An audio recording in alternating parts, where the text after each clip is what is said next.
Oh, hi. I am so excited to be with you here today. I'm just going to feel into this energy for just a minute and welcome you, whether you're here live or watching the replay. It's just so great to connect with you. It is so wonderful to have you here. Today, we're going to talk about how we chase purpose and profit. And is that a good thing or not? I'm going to just go through some thoughts I have with you. And then at the end, you'll be able to download a workbook that goes along with this, sort of some slides and a couple of exercises so that you can keep it along with this recording and watch it as often as you would like to, or whenever you need a reminder. So for those of you who don't know who I am Michelle Vandepas. I have been around in the entrepreneurial and publishing world very long time. I published my own book almost 24 years ago, my first book. Don't look it up. It's one of those things I've learned a lot in 24 years. I would not publish that same book today, right? But it does tell a little bit about my journey and how I got from there to here. And when you look at publishing, it sure has changed a lot. So I am co-founder of Grace Point Publishing. I'm also a business coach. I've been doing business coaching for almost my whole adult life in one form or another. I'm an entrepreneur. I've had several businesses, but they all really focus on the same thing, which is helping other people get their message and mission out into the world. So that might look like a book, a podcast, a talk, a speech. I'm also a mom, a traveler, a thinker. For those of you who know human design, I'm a manifesting generator 3-5. I just am. I just am. And that's what today is really going to be about. It's about purpose and chasing profit. And really, it comes back to being just am. I am.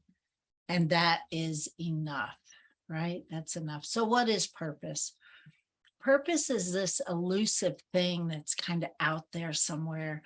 It is something that other people tell us we should have, that we should be in purpose, that we should know our purpose.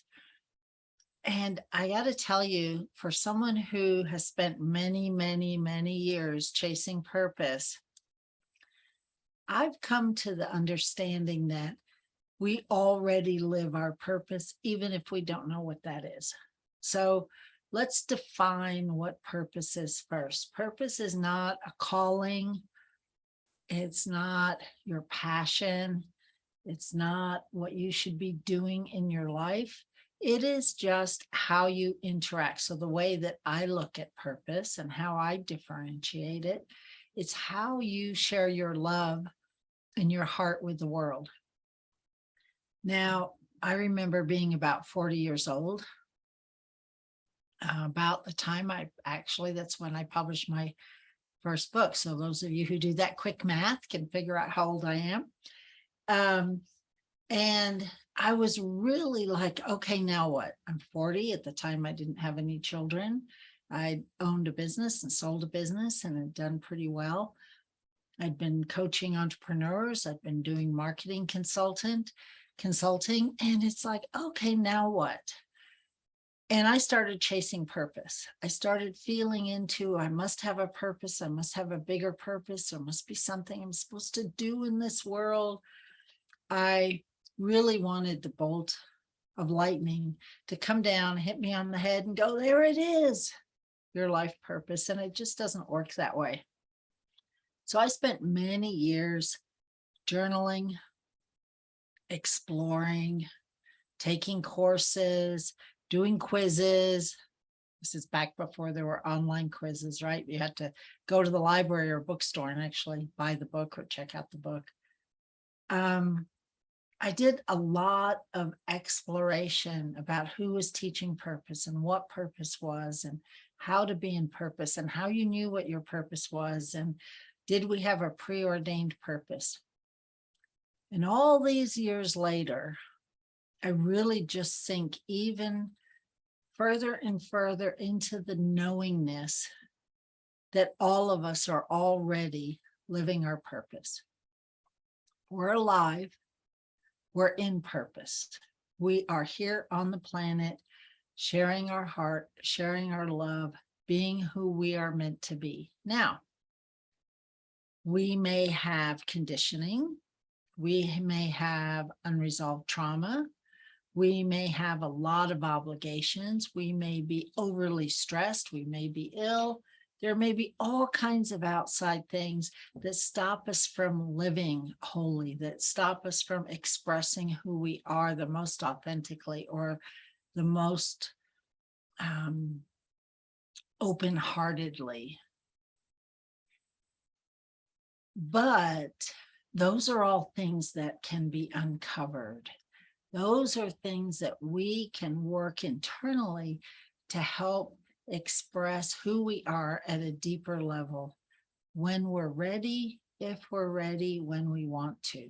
So if you're feeling any disconnect between me saying you're already living your purpose and you're knowing of, but I don't know what that is, I encourage you to go share your heart however that looks. Spread a little joy, be in gratitude, smile at the grocery store, pet a dog, whatever it is. It can be something super small, but when you are in the place where you can be gratitude for just being alive, when you know that being alive is enough, that you are enough, that there's nothing else to go do, that being is enough, then all those other pieces inside start to resolve. You start to feel better about how you're expressing yourself. And then that's a self-fulfilling prophecy. You express yourself even more, and then you feel better even more, and then you're in more gratitude, and then you have more joy. And before you know it, you're expressing your heart out into the world at the fullest expression that you're able to in the moment. I believe we can grow. I believe we can find more love, more capacity for love. I believe that we all are learning on our journeys. And I also know, I truly know that being alive on the planet is enough. So before you go down that rabbit hole of chasing purpose, just sit for a minute with the thought that being is enough.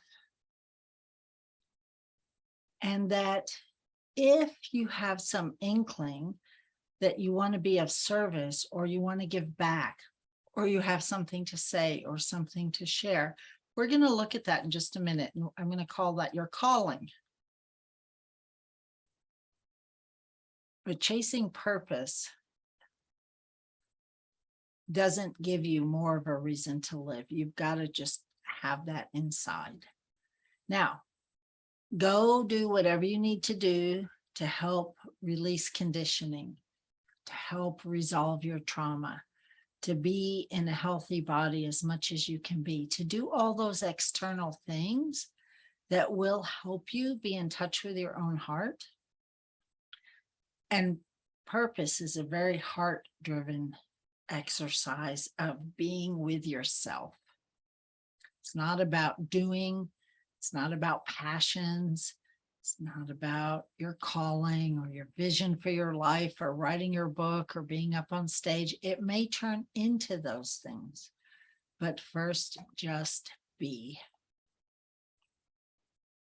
So if you have been searching for purpose, if you are doing all the quizzes, if you're like, what's my purpose? What's my purpose? It's out there. I'm going to tell you, you're not going to find it out there. It's unfindable out there. You got to go inside. And there are some clues and there's some questions that you can ask. So the first thing I always like to look at is, are you being or doing? So in all of this conversation that we're going to have here over the next few minutes is purpose and your vision and what's your calling and how do you use your calling to get to your vision, right? So there's a combination of being and doing.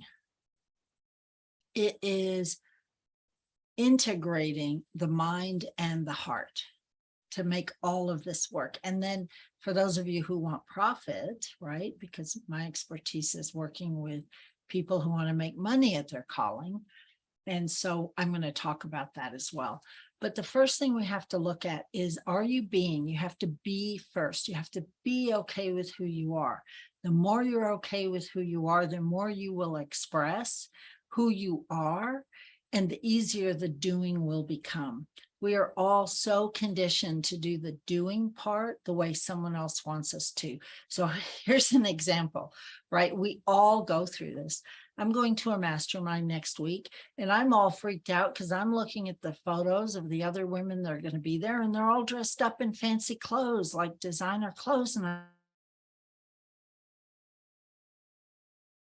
show up and be who I am, regardless of what anyone else shows up to be, right? So my mind gets in the way. All of our minds get in the way because of the conditioning that we are supposed to be or do like somebody else, right?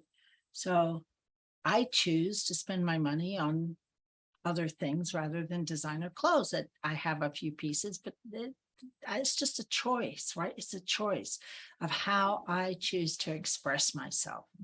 And so that's what I am suggesting to you. You have to be first. You have to be okay with who you are. I have to be okay with who I am so that I can show up who I am, because I can't be anybody else if I try to put on designer clothes or be someone that I'm not. It's not going to be authentic. It's not who I am. And then that conditioning shows up. And then what happens is our mind kicks in and we're like, we have to do to make up for it because we're not showing up as who we are. So in this place of purpose, calling, passion, vision, profit, we have to start with being. We have to. And sometimes that's, in fact, I know that's the hardest part because it's easy to do. It's easy to be distracted. It's easy to just say, I have too much laundry to go live in my purpose. It's easy to say, I'm going to watch a movie tonight because I'm tired rather than to go do something we're passionate about. And I watch movies, right? But we give ourselves all these excuses rather than being, just being, sitting with ourselves and our hearts. Sometimes the hardest thing. I'm not a meditator. I do walk. I do Tai Chi and Qigong a little bit. I used to do it a lot. I do other things. I journal sometimes. I do some things. I sit and think. Whatever it is that helps you quiet your mind so you can be with yourself, that's the hardest piece. And that is the piece, I'm telling you, that's the piece that's going to make the whole difference. Because then you will learn to let go of the conditioning, to let go of the shoulds, to let go of who other people think you should be and just show up in your own life. And that is going to reveal all the other things that come after purpose. So everything in this conversation has the duality of being and then doing. So we have to do, right? We have to get the dishes done, the laundry done. We have to eat. If we want to write a book, we have to actually write. If we're called to write a book, we have to figure out how that's going to happen. There is always the doing, and that's usually in the mind, and the being is usually in the heart, and it's some combination of these two working together. And so we have this duality of feminine and masculine, of the yin and the yang, the mind and the heart, that eventually come together and work so beautifully together, that keep us in purpose, keep us in our heart, keep us in who we are. And then we act and we do from that place. Is that making sense? Yeah, it's harder than just doing. Back in the 80s, we used to make goals and to-do lists, and I still do. I still do to-do lists, but my goals are different now. My goals aren't, I'm going to do these 3 things. And then when those are done, I'm going to do the next 10. And then at the end of the month, I'll have this accomplished. That's not the kind of life I want to live. And honestly, I'm not sure that really works anymore. Our planet has changed so much. Consciousness has changed so much. And humanity has changed in how we interact with each other and how we interact with energy and how we interact with our families and our businesses and our clients, and all of it has changed. And so now it's harder to follow the energy sometimes, and yet it's easier. There's a hurricane right now that's going and gone and so forth. Lots of hurricanes, actually, Fiona and Ian, and then new weather popping up everywhere. And so suddenly all the plans that you had for posting an article on your blog or connecting with clients on Zoom, or all those things may not be possible. And so we have to go with the energy. We have to go with the energy. And we have to use our mind to do the things that we need to do. It's holding the yin and the yang. It's finding that vortex right in the middle, so you can be okay with who you are. I'm okay with who I am. I am. From that place you go do. So let's talk about calling for just a minute. So once you're feeling okay about who you are, about who I am, about being, about expressing love out into the world, then we want to talk about our calling. If we're still having stirrings that we want to have a bigger impact, we want to leave a legacy, we want to write a book, share our message, share our wisdom, help, serve, give back, help those less fortunate, be in gratitude, whatever it is, if there's still this stirring inside, the next step would be calling. What am I called to do? Who am I called to be? What am I called to? Is it a do or a be? Probably some combination. And so a calling is an inner stirring inside. It is something that we know we're here, that there's more, that we want to express our hearts in a way that we're actually doing something that gives back. I used to say, don't let your dreams die inside of you. It's a little harsh, really, but it's true. If you have a dream and it just keeps coming back and it just keeps circling back, sometimes I call that a calling. And so I'm going to give you some questions.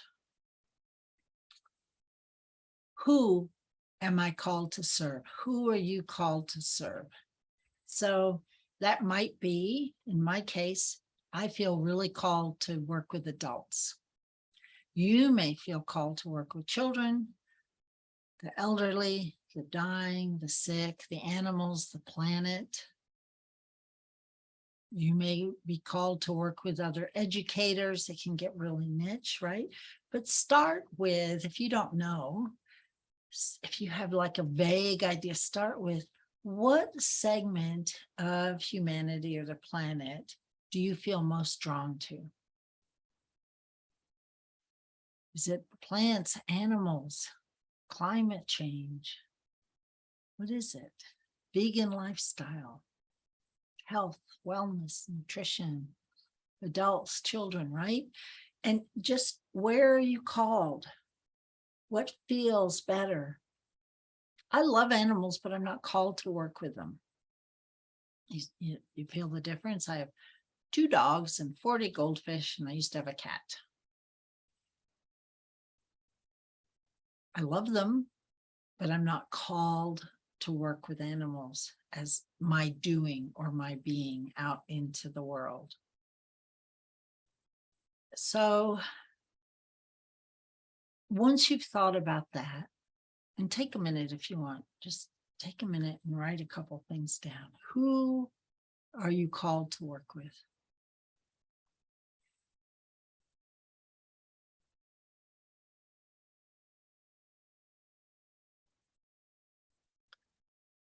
And now ask yourself, what do I love?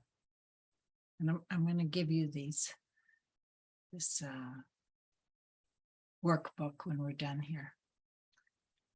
What do I love? So I know I love dancing, but I'm not really called to like teach dancing or be a big award-winning dancer. I couldn't be.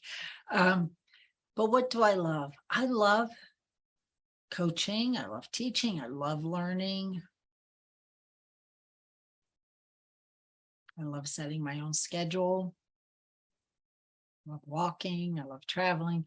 What do you love? Just write down all the things that you love, because you'll start seeing some patterns here. We're really going through the questions: who, what, when, where, why, and how for this exercise, right? Who, what, when. So when are you called? Are you called now? Are you called for when you retire? Are you called for next summer? Do you know? And then are you procrastinating or are you percolating? And if you don't know what that is, go watch my TED Talk. So sometimes we're just percolating and it's not time yet because we're not sure yet. We don't have enough information yet. Sometimes we're just procrastinating because we're scared. We don't have enough information, right? Sometimes fear is just not enough information. So is it time? And if you don't know, it's probably not time, but it might be time in a minute or a day or a week from now. And you know whether it's time and you're just procrastinating or scared or whatever, or if it's just not really time yet. Sometimes we want it to be time. We wish it were time, but it's not. We have to be in the void at that point, and I'll talk about that a little later. And then who, what, when, where? Where do I want to serve? That could be a place in the world. It could be a physical place. It could be out of my office here, just whatever comes to you. We're looking for threads, but we're also looking for your own internal knowingness to come out and give you some clues about how, because we're going to go to the profit piece at the end of this. How do you get from your purpose to your profit, right? And then why? So if you have a calling and you're starting to get some clues about it, let's say you want to work with animals and you want to be outside of your house. Maybe you want to go to the shelter and the timing is now and you're going to volunteer. Why? The more you can get in touch with this why, and there's many brilliant people out there who've talked a lot about why, that you can go Google anybody's TED Talk or any books about finding your why. But in this case, your why is connected to your calling because you can't stand suffering of the animals, maybe. What is your why? And this doesn't have to be a big lifetime why. It's just, why are you called for this thing right now? Because it's been inside of you for 30 years and it's just time. That's enough of a reason. We don't always have to have all the detailed answers. It's just unveiling and exploring what's inside of you. So what now? Maybe you don't have these answers. Maybe you don't know. So what now? Well, this is the void I mentioned a minute ago, I alluded to. The void is a place where we know something's coming. We can almost feel it. Sometimes we can feel it. We're being with it, but it doesn't manifest. It doesn't do. We can't do. Divine timing hasn't happened. Other things have happened in our life that means we can't move forward in the things we want to. We're waiting for somebody else. We're waiting for something else to happen. The void is a place that all creatives go to channel what's next. And I've been talking about the void for a long time, and the master, every spiritual master, Tai Chi master, Qigong master talks about the void, and it's a place where you just be. It's a place where you know and you be. You know the timing is coming. You know the bolt of inspiration is coming. You know the money's coming. You know the book's coming. And it's not a time to do. And sometimes those are for a minute, and sometimes they're for a month, and sometimes it can go on for years. When you're in the void of one project, doesn't mean you're in the void for your whole life, for everything else going on in your life, right? Maybe you're raising kids and you've got a really busy thing going on with your family and kids and all, all the stuff that goes along with that, school and whatnot. And you have this idea that you want to be on stage, but you're in the void with that piece because you don't know what that looks like yet. Hold it. You can hold it. You can be in the void. It's okay. You can't push that. And the more you allow that energy of just being in that place and not knowing, the more clarity will come, because it comes from the being, and it comes from getting divine inspiration, and it comes from divine timing, and it comes from all the other people and circumstances coming around to bring together the perfect synchronicity for you. But don't put your life on hold.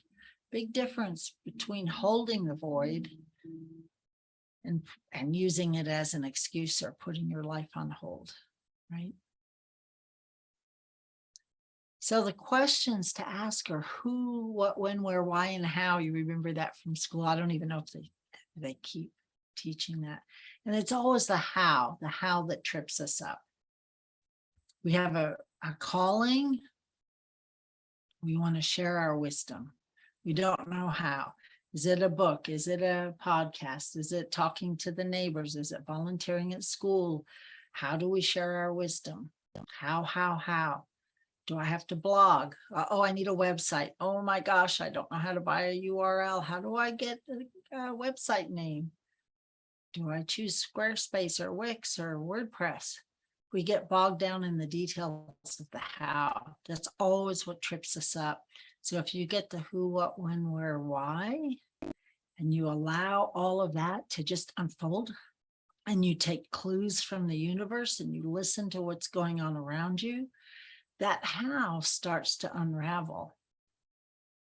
So don't sit in the how. That's the piece that you'll go in overwhelm about. Just allow the how to unravel.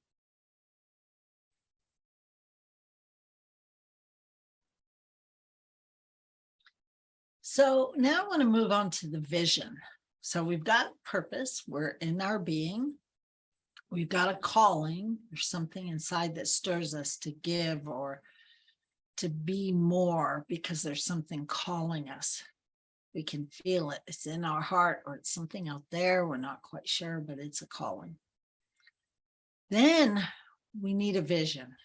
And the vision is what pulls us forward. It's the big picture. It is, for myself, how do I help teach, support, coach other adults to do what they want to do, to manifest their calling? How do I do that so it changes the world? That's my vision. Every morning I get up, I do what's in front of me. I be the best I can be. Some days better than other days, right? And then how does that vision pull you forward? Now, sometimes our callings and our visions are so big. We want to be on stage. We want to change the world. We want to stop human suffering. We want to solve climate crisis. We want to feed millions. And sometimes it's not huge. Sometimes it's, I want to make sure my kids are okay. I want to put a book out, and if it helps one person, I'm happy. We had an author come to us maybe a month or two ago and say that someone had emailed saying that their book that they had written had saved someone's life, literally. Maybe that's enough, right? That's huge. We all want that impact on individual people or animals, or making a difference. So sometimes it can be huge, it can be small, it can be whatever it is, but it feels like, how can we hold this? Maybe our hearts are expanding, but we're holding this much energy, and the vision and the calling is this much energy. How can we expand into it? How do we expand into that energy? How can we evolve and step into the energy of our calling and our vision? So here's what I'm going to encourage us to do. And I think it's best if we do this during a break after this course. But I want you to stand, and you can do it right now with me, but we're only going to have a minute. Stand up and put your feet flat on the ground. And take a step to the right into the biggest energy of yourself that there is. Fill up the whole aura that's out there for you to fill. Take up energetic space. Do this in a safe space where you feel comfortable taking up energetic space.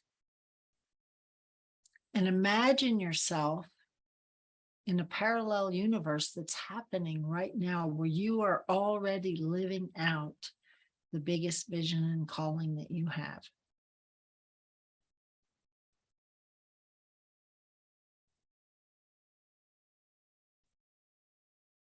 Imagine yourself already speaking on stage, already having that book published. Imagine yourself being on the biggest podcast, speaking at church, traveling the world, helping your neighbor's kid, whatever it is. Step into that place and hold that energy, because you're already doing it in another parallel universe. You have imagined it. You can feel it. And so step into it and hold the energy. Can you feel how big it is? Just hold it and be with it and allow it to evolve. And imagine, just imagine what happens next.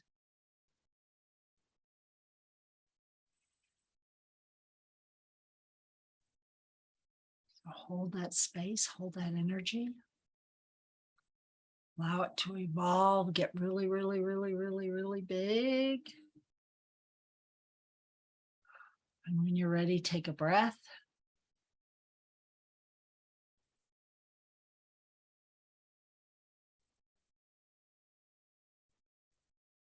And I'm going to ask you to go back through the worksheet and do these exercises when you've got a lot of time. And come back to them over and over again. Because you are already living out all these parallel lives. And you just can step into it and feel that energy and learn to hold the energy. And then you can bring that back into the reality that you're living right now. And if that feels too woo, it doesn't matter. It doesn't matter. It's not woo. It's just how we can be in the space to help us be comfortable with the most profound, authentic parts of ourselves that want to express with a bigger heart than we're able to hold right now.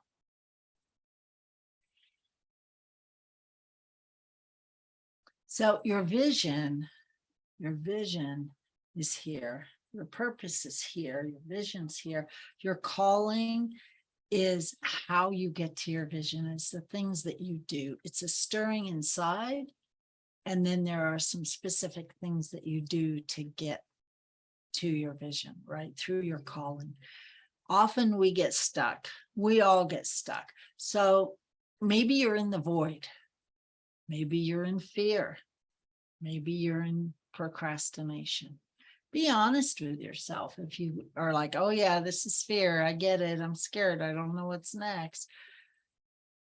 I always say, go back to some creative exercise. Be creative, do something, cook something different, paint a rock, take a long walk and smell the roses or the grass or the tree or the urban smells, whatever it is.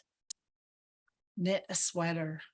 Creativity is not always art. It's being in this part of your brain that allows everything to unweave and circulate and be and get new ideas and thoughts and ahas. When you're ready, stake your claim on it and say, yes, I know what's next. Stake your claim. We've talked about that. If you've ever followed me or listened to other things I've done, stake your claim, own it. Say, yes, I can do this. This is my energy. It gets bigger and bigger and I can hold it. I can hold this energy. So do whatever you can do to get unstuck. And that's usually using some creative process and being physical, walking, dancing, singing something to get unstuck. So remember, this is all purpose, calling, vision, and then to profit is all a balance of the being versus the doing, the masculine, the feminine, the yin, the yang, the mind, the heart. In a big swirl, we have to embrace all of it, right? Remember that, because sometimes we're just in our head or sometimes we're just in our heart, and they've got to connect. And if you ever have trouble, here's a quick exercise. Feet flat on the ground, straight back, and feel the energy, the divine energy, the inspiration, the creativity coming down through your body, the back of your spine, down through your legs, down through the soles of your feet, all the way down to the center of the earth, grounding you. For those of you who've done Qigong, you'll recognize this and just feel it, feel it, feel it, feel it, feel it, and then allow it to come back up, bounce back up, flow back up through your body, back up to inspiration through the top of your head, right? And that's one way to keep that flow going. So you're always connecting, not just your mind and your heart, but all parts of you. You're accessing your body, that intelligence inside your physical being, your divine inspiration up here, the clues in this big energy field, your intuition, right? Hold the being and the doing. Hold your vision. Now, if we want to talk about profit, that's the next piece, where when you are able to hold the energy, you can then create a vision, a plan for the money, the abundance, the wealth, the profit, whatever it is that your goal is there, as a result of you doing your work out in the world. Now, there's other ways, right? You can go be a barista, you can sell real estate, maybe you already do that and you love it, and that's great. And what I'm talking about here is how you take your book, your course, your speech to go make money off of it. Those are the how-tos that we're going to be talking about in future sessions. Lots of future sessions here around all those how-tos. When you do this part first, it's not that the profit just comes, but the how comes out of this internal knowingness, and you will get inspiration on how to create the prophet. So we're going to move into that in future sessions. Okay, in your workbook, I'm going to give you 2 additional exercises you can do. One is a treasure map. A treasure map is different than a vision board. A treasure map is accessing your subconscious and whatever's going on inside of you to express what you may not see.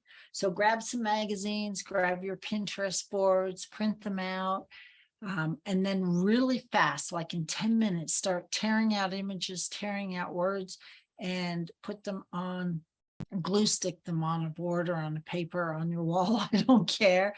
And then step back and look and see what you have. The difference between a vision board and a treasure map, a vision board is very intentional. You are saying, I envision my vacation on the beach. And you put pictures of the beach and the umbrellas and maybe your view and all that. A treasure map is, oh, I'm called to this picture on the beach. I don't know why. I'm just going to put it up. And wow, here I am called to a picture of a boat. And I don't know why I put that up. And here I'm called to a kayak, and and you just put it up. And then you see what your subconscious and your heart has chosen rather than being intentional. So that's a really good exercise to help you get in touch with some things you may not know are inside. The other exercise that I like to do often is write down who you admire. You can do 3 people or 10 people that you admire. Don't think about it. And then why do you admire them? Oh, they're resilient, they have tenacity, they have a lot of money, they have wealth and resources to give back. They're really smart, they're creative, they're artistic, they have a great voice. I love their clothing, I love where they live, whatever it is, right? Doesn't really matter. Who do you admire? Maybe who even do you envy? And all the reasons why. And then look at that list, because that's your mirror to look back and see what wants to be expressed more within yourself. All right, I'm going to finish up now. Love you all, and can't wait to connect soon.